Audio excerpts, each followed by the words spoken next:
For the second time, Kenyans are being played, but they can't see the theatrics at play. We are all endorsing one Fred Matiangi to contest against President William Samoei Ruto come 2027, of which, from where I sit, that isn't bad at all. But why don't you see that Fred Matiangi was long compromised? Fred Matiangi has jetted from the States this morning, and he was received by one Jeremiah Kioni, the Jubilee Secretary General, and I've seen him being accompanied by one Richard Onyonka. Jeremiah Kioni, as you all know, and as a matter of fact, remains the former President Uhuru Kenyatta's mouthpiece, while Senator Richard Onyonka is an active member of ODM. However, if you remember pretty well, the former President Uhuru Kenyatta publicly endorsed Fred Matiangi for the highest office of the land. And right after that endorsement, I can't remember pretty well, was it right or before that endorsement, Uhuru's men, including Kena William Kabogo and Kena Mutahi Kagwe, were immediately infiltrated into President William Samoei Ruto's government. Now, just with that at hand, why don't you see a string of possibilities that with Fred Matiangi's endorsement by the former President Uhuru Kenyatta's Jubilee Party could be a well-calculated scheme to divide votes just to let President William Samoei Ruto get the leeway to win it easily in the next general election? Can you tell me how the former President Uhuru Kenyatta's men can be in government courtesy of Uhuru's will, and again the former President Uhuru Kenyatta indirectly blackmailing Kenyans to endorse Fred Matiangi?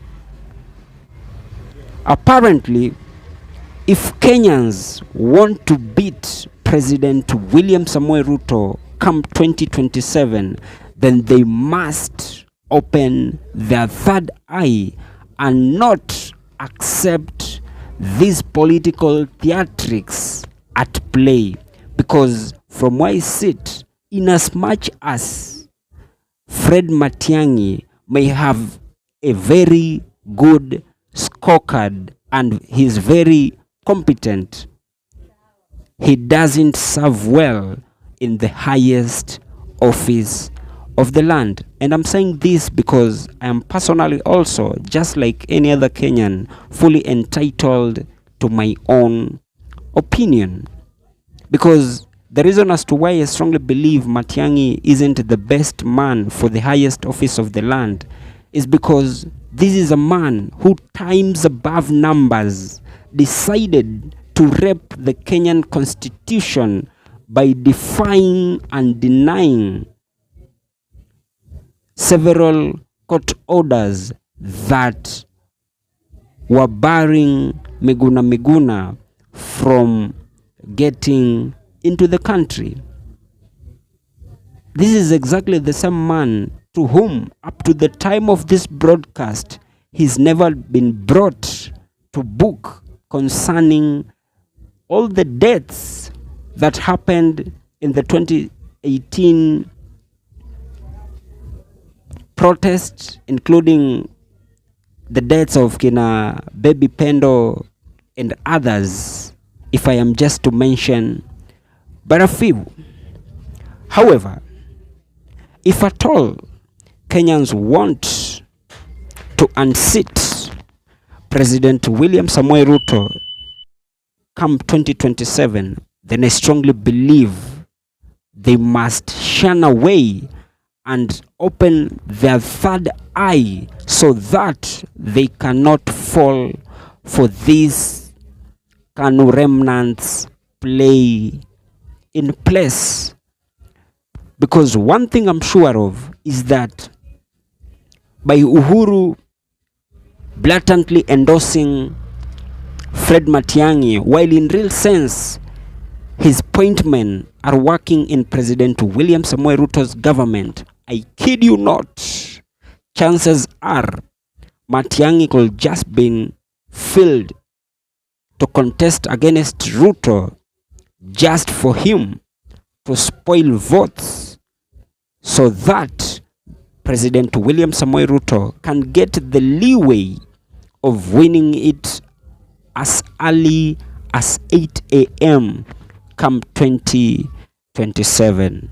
When you see a person like Richard Onyonka having to accompany and decide to work with Fred Matiangi, I kid you not, Onyonka being an active member of ODM and Raila hasn't inculcated any disciplinary measures to that, then that automatically gives me credence that all what you're seeing, there are some games at play just to deceive Kenyans so that President William Samoei Ruto can win it easily in the next general election.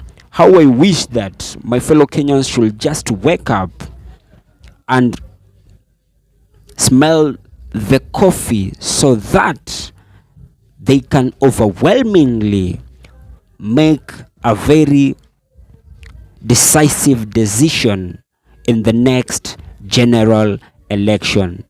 Failure to that, I kid you not, President William Samoei Ruto is likely to win it as early as 8 a.m. and that is likely to be very detrimental not only to those that never voted for him but also to the entire country at large. How I wish that Kenyans should just wake up and consciously go to the next election and make a decisive decision of voting out bad governance and bad policies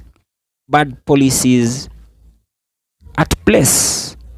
But anyway, who am I to judge and make decisions on behalf of Kenyans? And as I come to the penultimate part of this episode, that has just been my opinion.